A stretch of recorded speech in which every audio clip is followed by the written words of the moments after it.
voltando com o nosso programa, essa conversa profunda, reflexiva sobre essa ideologia de gênero, e eu conversava aqui nos bastidores com o Padre Paulinho. Essa marca dos tempos atuais, essa insatisfação do ser humano de não estar feliz como ele é e querer buscar ser aquilo que ele não é, talvez nunca vai chegar a ser. E com isso, padre, não pode de repente passar toda a nossa vida aqui e quando chega lá no final ver que perdemos o nosso pequeno tempo de vida terrena, porque para uns pode durar 20, 30, 50, 80, o máximo aí chegar a 100 anos, mas ainda é um espaço muito curto diante da eternidade, que é aquilo que Jesus mesmo veio nos ensinar, que existe essa outra vida eterna lá. Será que a pessoa não gasta tudo ela aqui perseguindo aquilo que ela não consegue encontrar e está perdendo o mais importante? Então, eu acho que é uma provocação que nós temos que ficar atentos, né? A vida é, antes de tudo, um dom para ser acolhido. Acolhido. Em primeiro lugar, gostar de você, de quem você é, né? Aliás, agradecer todos os dias, porque por mais desafiadora que seja a vida, é um dom preciosíssimo, tanto que nós almejamos a vida eterna. Então nós corremos o risco de passar a vida inteira lutando contra nós mesmos, querendo ser o que nós não somos, e aí o risco é justamente esse. Eu não vou me tornar aquilo que eu queria ser e eu desperdiço. Inclusive, o desperdício não é só meu. Tantas pessoas poderiam aproveitar melhor do dom da minha vida, mas eu sempre quis ser outra coisa, acabei não me tornando aquilo que eu queria ser e desperdiçando a oportunidade de ser essa novidade absoluta que é cada ser humano que chega a esse mundo. Então, eu acho que nós precisamos, Cidinha, recuperar isso, né? A vida como dom para ser acolhido, como dom para ser partilhado, né? Nós somos todos seres em relação com os outros seres, inclusive com as outras criaturas do universo. Nós estamos no mundo integrados, né? Tudo aquilo que acontece com os outros seres vivos acaba afetando a nós todos, né? Agora, a riqueza é justamente ser aquilo que nós somos, e a partir daquilo que nós somos, estabelecer relações com os outros seres. É isso que enriquece, tanto eu, né, que me relaciono com o outro, quanto o outro que se relaciona comigo. Então, acolher a vida como dom. Talvez isso nos ajude a crescer na autoestima, crescer no autoconhecimento, na compreensão, se não total, mas o mais possível da nossa identidade.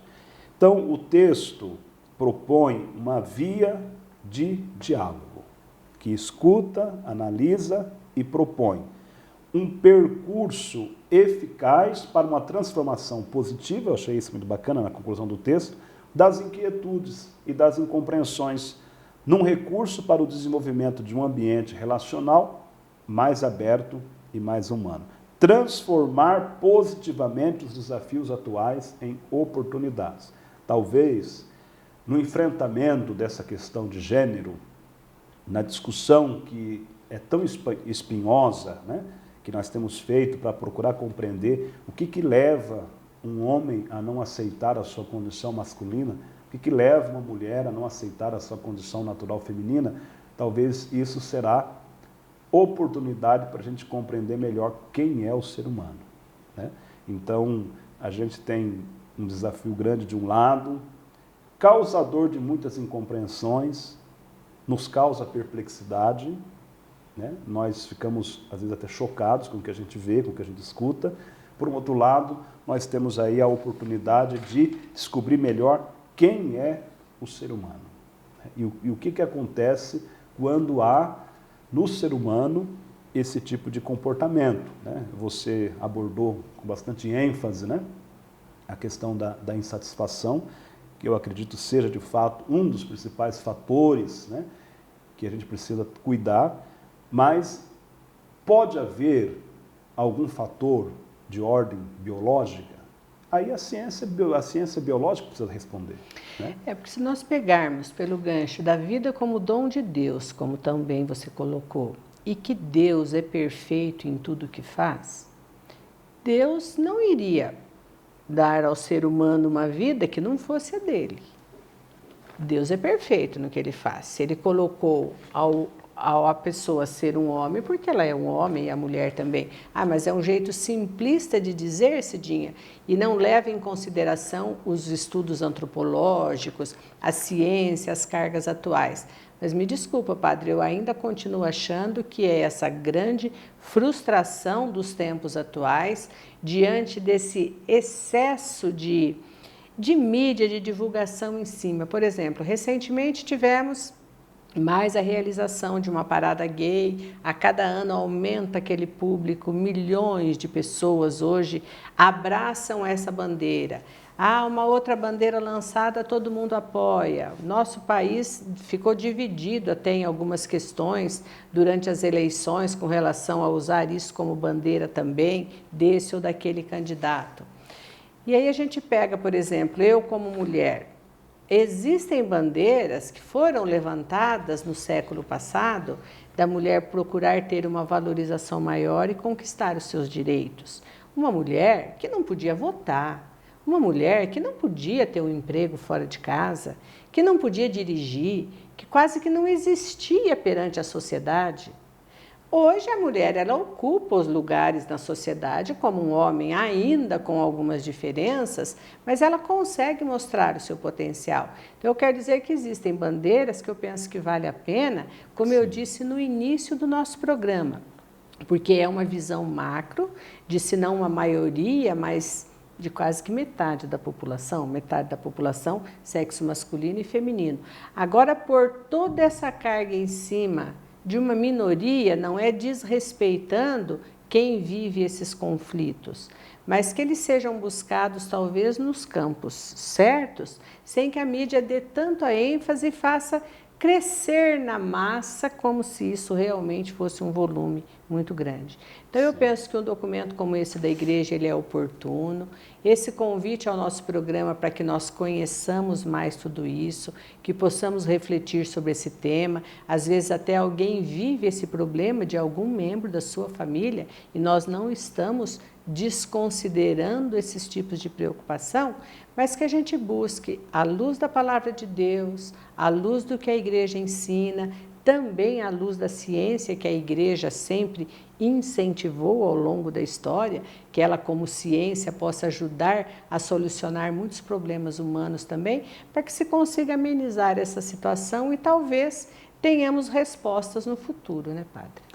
Com certeza, né? Quando você tem um texto oficial, né, de uma congregação católica, que vem assinada por um cardeal, quer dizer que também, com certeza, esteve com o Papa, né, para propor uma via de diálogo, né, não tem nada mais saudável, né?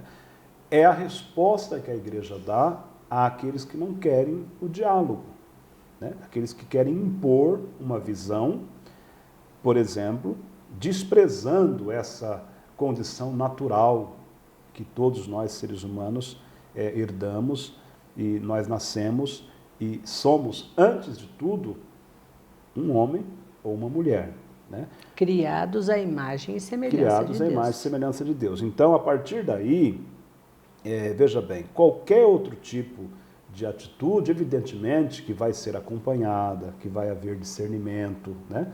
Agora, é um princípio que a educação, e a educação cabe a nós adultos, né? Nós somos os responsáveis pela educação dos nossos filhos, das nossas crianças, dos nossos netos, né? Então, nós não podemos desconsiderar elementos que são básicos, né? E que não é a igreja que propõe, é a própria ciência, né? Então, o diálogo que nós fazemos agora é com a biologia, é com a psicologia, é com a psiquiatria, né? É o diálogo com a própria ciência, para poder nos ajudar a entender. Nós podemos tirar a base natural do existir humano, né? Como é que você vai construir uma personalidade, né, desconsiderando a base natural, a base física, né? É um elemento que, evidentemente, não porque sempre foi consenso, ele não pode ser debatido, tanto que nós estamos debatendo aqui. É uma questão séria, né? Nós, enquanto seres humanos, talvez justamente pela falta de comprometimento com o diálogo, né? As pessoas se fecham, não procuram conversar, não procuram se abrir. Então, o que eu penso aqui, Cidinha? Você que está nos acompanhando, independentemente da sua angústia, da sua dúvida, da sua inquietação, procure alguém para você conversar, né? O diálogo é a ferramenta especial que nós temos para enfrentar essas situações difíceis, né? E eu quero aqui, para concluir o texto, que eu achei muito interessante, né, e muito lúcido nesse documento, o último número fala justamente da importância de se realizar um percurso de acompanhamento discreto e reservado, com o qual se vai ao encontro também daqueles que se encontram a viver uma situação complexa e dolorosa. A escola deve, portanto, apresentar-se como um ambiente de confiança, aberto e sereno, especialmente naqueles casos que necessitam tempo e discernimento.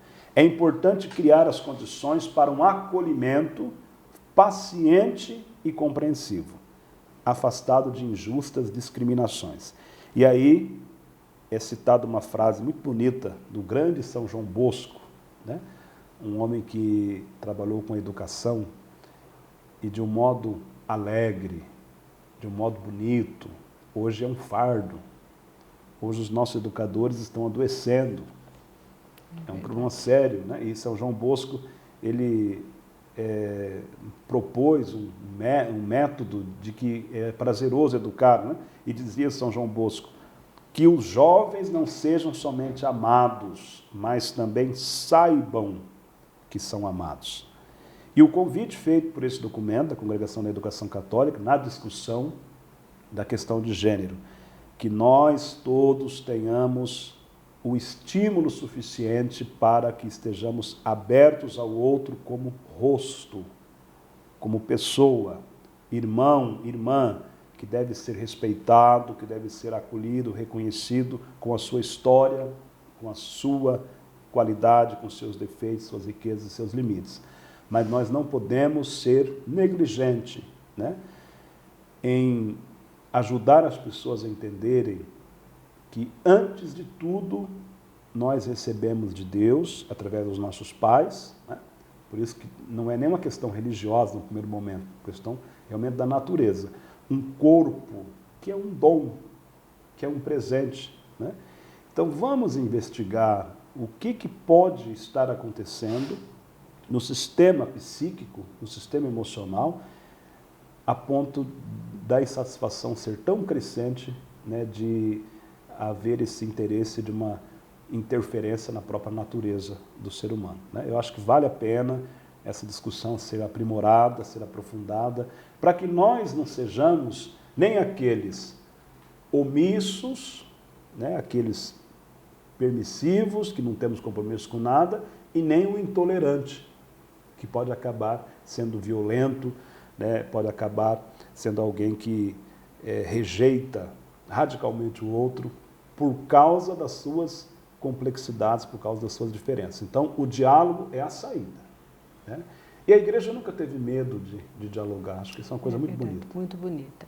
E a compreensão, penso que tentar compreender o problema do outro é essa empatia, né? Muitas vezes tentar se colocar no lugar do outro para entender o que realmente ele está sentindo e o que o leva a situações como essa. Penso que o Sementes de Esperança, mais uma vez, cumpriu o seu papel de trazer um assunto dessa complexidade, mas que também é atual, que muitas vezes ouvimos isso através da mídia secular e trazemos aqui também com alguém que, de certa forma, se preparou um pouco sobre esse assunto e nos falando sobre o documento da igreja, aquilo que a igreja está preocupada em refletir e, quem sabe, encontrar soluções e respostas para um problema tão atual como esse. Padre, muito obrigada pela sua presença mais uma vez. E agora, para encerrar, que deixe uma mensagem para aqueles que nos acompanham lá em casa, seguido da bênção de Deus, que a partir de tantas reflexões possam encontrar uma pequena luz, quem hoje vive também algum problema de insatisfação na sua vida. Só para dizer para vocês, né, é importante, quem quiser acessar esse documento, ele está em português, né, o original em italiano, mas está em português, em inglês, em espanhol. Acesse o site da Congregação da Educação Católica. Quando ele foi publicado no final de maio, isso é uma coisa importante, porque é o que faz muitas vezes a grande mídia, né? Eu vi alguns jornais, alguns sites que simplesmente disseram o seguinte: igreja pretende elaborar um manual de educação sexual. Imagina, né? O texto, em primeiro lugar, não tem essa pretensão. Né? Não cabe à igreja fazer esse tipo de coisa. E nem sei se é possível fazer um manual, né? O que a igreja está propondo é que nós dialoguemos em respeito a você, em respeito aos seus filhos, em respeito às nossas crianças, aos nossos adolescentes e jovens. E conclama, inclusive, o texto faz esse apelo às ciências humanas, que investigue, porque só com conhecimento, com investigação séria, com muito respeito, é que nós conseguimos enfrentar as ideologias, né? As ideologias sempre colocaram em risco a humanidade, porque são visões distorcidas, que pretendem ser únicas, pretendem ser verdadeiras e tornam-se obstáculo à verdade, né? Então, o que está sendo proposto é esse diálogo, nada de manualzinho. Agora, uma coisa importante, nunca foi, Cidinha, tão importante a educação ao amor, educação à sexualidade, educação à afetividade. Responsabilidade primeira dos pais, pai e mãe. Se não pai e mãe, entra os tios, entra a avó. Em casa nós precisamos ser educados ao amor, educados à afetividade, educados à sexualidade. E depois ter parâmetros sérios, científicos, pedagógicos, psicológicos, didáticos, para que isso seja feito na escola.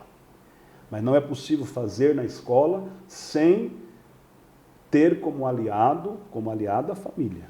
Os primeiros responsáveis pela educação ao amor, à sexualidade, são os pais. Às vezes eu abro mão, não quero nem saber, eu empurro para a escola. A escola, ela fica numa situação difícil, uma situação, inclusive, perigosa. Então, nós temos que colocar esse tema nas nossas conversas, né? Por que a gente, às vezes, tem tanta dificuldade, tanto problema? Não há uma educação ao amor, uma educação à sexualidade, uma educação à afetividade. A gente acha que vai se virando do jeito que pode, aí a gente vai tendo todas essas situações que nos causam tanta perplexidade. Está aí o documento, procure, vá lá no site da congregação. Se alguém quiser, pode entrar em contato com a Cidinha, a gente encaminha. Sim, encaminhamos por e-mail, por WhatsApp. Isso, porque o importante é isso. Aqui nós estamos para fazer, né, esse diálogo que com certeza é para que todos se sintam bem, todos se sintam amados, respeitados, acolhidos, né, porque é assim que a gente avança na construção, né, de um ser humano que se relaciona melhor entre nós e entre nós todos com Deus. Um abraço para você, fique com Deus, obrigado pela oportunidade, Deus abençoe você, a sua família, a nossa igreja, os nossos cientistas, antropólogos, o pessoal aí que tem a missão de nos ajudar a entender melhor, como dizia o nosso bom Kant, mas eu disse que Jesus já deu a resposta, né? Quem é o ser humano? Quem é o ser humano? Que Deus te abençoe e te ilumine em nome do Pai, do Filho e do Espírito Santo. Amém. Amém. Espero que vocês tenham apreciado o nosso programa, que o compartilhem e que tenham algumas dúvidas, entrem em contato conosco. Se quiserem voltar a falar sobre o assunto, poderemos retomá-lo também. Que a semana de vocês seja muito abençoada e que possamos, pela sua graça, estar juntos novamente no próximo programa. Até lá!